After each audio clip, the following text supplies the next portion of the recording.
Welcome to Luca and Miguel. Enjoy the video. In this video, I will explain how to culture spirulina at home. First, gather your essential supplies, including a suitable container and a starter culture.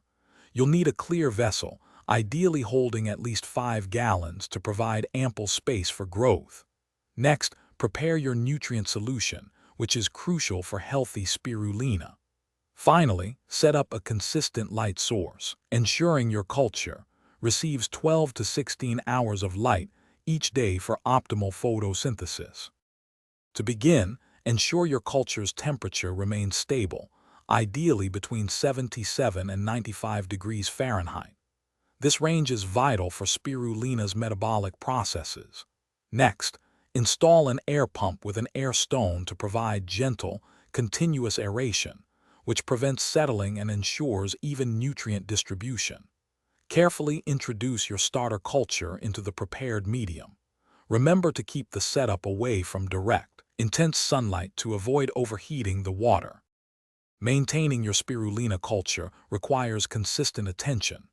Daily, check the pH level, striving to keep it within a range of 8.5 to 10.5. Replenish the growth medium as needed to ensure your spirulina has a steady supply of nutrients. If you're not using an air pump, gently stir the culture 2 to 3 times each day to prevent clumping.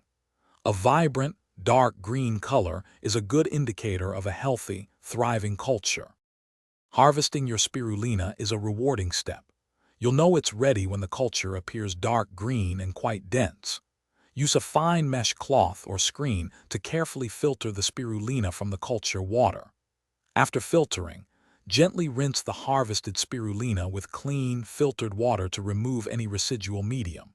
For storage, place your fresh spirulina in an airtight container and refrigerate it, where it will remain viable for up to 3 days.